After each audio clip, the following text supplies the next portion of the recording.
မိုးရီရွှေရောင်းနေရလား ဟုတ်ကိုကြီးဟိုရွှေဆိုင်ကိုရောင်းပါ ဟမ် ဟိုရွှေဆိုင်တစ်ဆိုင်လုံးကိုရောင်းပေးပါ ရွှေတွေရောပါလား ဟမ်မင်္ဂလာပါရှင်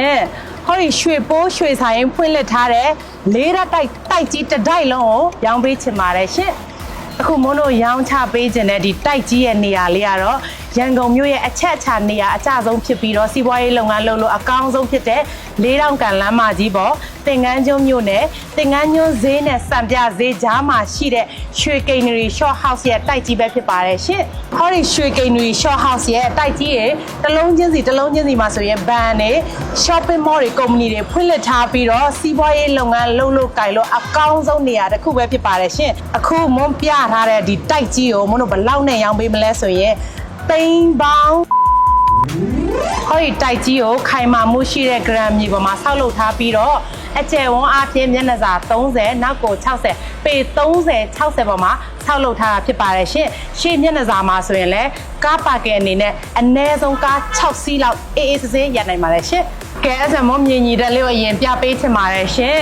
အခုလက်ရှိမှာလည်းရတနာဆိုင်ဖွင့်လှစ်ထားတာဖြစ်ပြီးတော့ဒီတိုက်ကိုဝယ်ယူတဲ့စီးပွားရေးလုပ်ငန်းရှင်များအနေဖြင့်ရတနာဆိုင်ပဲဖွင့်မလားကုမ္ပဏီရုံးခန်းများပဲဖွင့်မလားကလစ်တစ်ဆေးရုံစိတ်ကြိုက်ဖွင့်လို့ရတဲ့နေရာတစ်ခုပဲဖြစ်ပါတယ်ရှင်ဟောဒီတိုက်ကြီးကို6လက်မဒူးတဲ့အုပ်ရိုးတွေနဲ့တိစောက်ထားတာဖြစ်ပါတယ်ရှင်ဒီထက်မှဆိုရင်လည်းဒါရုံးခန်းလုပ်လို့ရမယ်အခန်းတစ်ခုပါမယ်toilet ပါမယ်နောက်မှဆိုရင်မီးစက်တွေပါတယ်ထားလို့ရတဲ့နေရာတစ်ခုပါပါမယ်ရှင်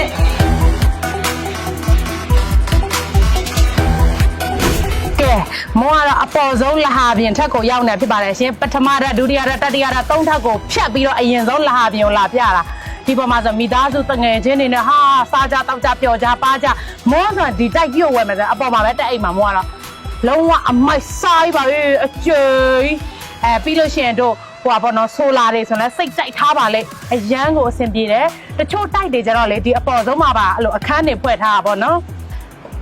အရန်ကိုမိုက်တော့ပါရှင့်ဝဲကိုဝဲတင်ပါတယ်ဟောဒီတိုက်ကြီးကိုဘယ်လောက်နဲ့ရောင်းမေးမလဲဆိုတော့သိန်းပေါင်း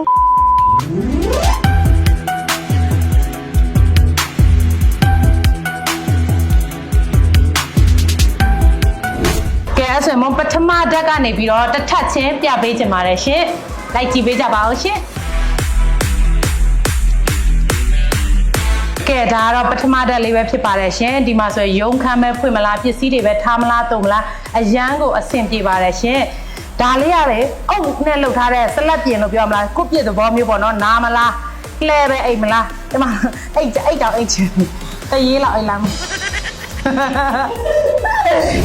ကဲဒီပထမဓာတ်ရဲ့ဒီအိတ်ခန်းလေးဆိုဝန်ထမ်းတွေပဲထားမလားအရန်ကိုအဆင်ပြေတယ်ဒီအခန်းထဲမှာပဲ3ခန်းဖွဲ့ထားပေးရဖြစ်ပါတယ်ရှင်ကဲဒီပထမဓာတ်မှာပဲဒီဟာဆိုစတိုဂန်လေးပေါ့နော်ဒီမှာဆိုမူလပိုင်ရှင်တွေကဒီမှာစတိုဂန်ဒါလေးလဲစတိုဂန်လုပ်လို့ရတယ်အိတ်ခမ်းလဲလုပ်လို့ရတယ်မိမိစိတ်ကြိုက်ပေါ့နော်ဒီမီးဖို့ကိုင်းဆိုရင်လုံးဝအမိုက်စားအကြီးပဲဟဲ့မီးဖို့ကိုင်းရလေကျဲလွန်အားကြီးလို့မွန်းထင်တာအောက်ထပ်မှာစားတောက်ဆိုင်အောင်ဖွင့်လို့ရမှတ်တာပဲအကြီးပဲမီးဖို့ကိုင်းရဒီအောက်မှာခင်းထားတဲ့ကြွေပြားဆိုလားအမိုက်စားကြီးတွေ granite ဆိုလားအမိုက်စားကြီးတွေကျွန်မစိန်ဝင်းကြော်ညာတွေကြဆိုတော့လေအမိုက်စားကြီးတွေသုံးထမ်းမှန်းသိတယ်ဒီပထမဓာတ်မှာပါတဲ့ရေချိုးခန်း toilet ရကျဲပုံကျဲနီးရလေတမိသားစုလုံးတောင်ဝင်ချိုးလို့ရကဲဒါကတော့ဒုတိယထပ်လေးဖြစ်ပါတယ်ရှင်ကဲဒါဆိုတော့လုံးဝဧကန်အကျယ်ကြီးဖြစ်ပါတယ်ရှင်ဒီဒုတိယထပ်မှာဆိုရင်မလို့အိတ်ခမ်းနှစ်ခမ်းပါပါတယ်ရှင်ကဲဒါကတော့ဒုတိယအိတ်ခမ်းလေးဖြစ်ပါတယ်ရှင်ဒီတိုက်ကြီးကိုဝယ်ဟောဒီဝူလေး3កောင်ပါရမှာဖြစ်ပါတယ်ရှင်လုတ်ချင်တော့ဒီအပြင်းမော်ကြီးပါရမှာဖြစ်ပါတယ်ကဲဒီနောက်ကအခန်းလေးဆိုတာမူလပိုင်ရှင်တွေကကျတော့အဝတ်လဲခန်းလုပ်ထားရပေါ့နော်ဒီတိုက်ကြီးကိုဝယ်ယူမဲ့စီးပွားရေးလုပ်ငန်းရှင်တွေနဲ့ဒီမှာစတိုခန်းမဲ့လုပ်မလားအိတ်ခန်းမဲ့လုပ်မလားမိမိစိတ်ကြိုက်ဖန်တီးလို့ရပါတယ်နေရာကြီးကတော့လုံးဝရှယ်ကြီးပါ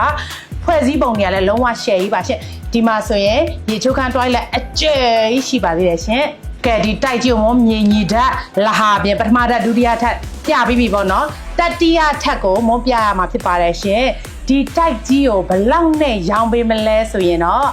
သိန်းပေါင်း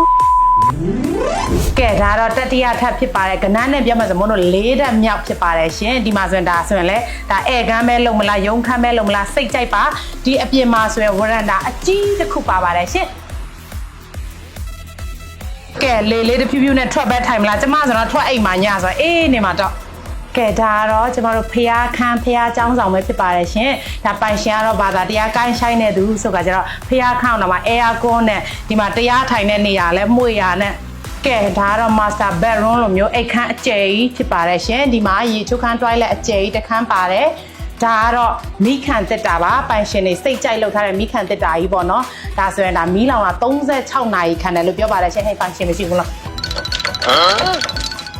မောအခုပြပေးသွားတဲ့လေးတက်တိုက်ကြီးအားဆိုရင်ခိုင်မာမှုရှိတဲ့ဂရမ်မြေပေါ်မှာဆောက်လုပ်ထားပြီးတော့အကျယ်ဝန်းအပြင်ပေ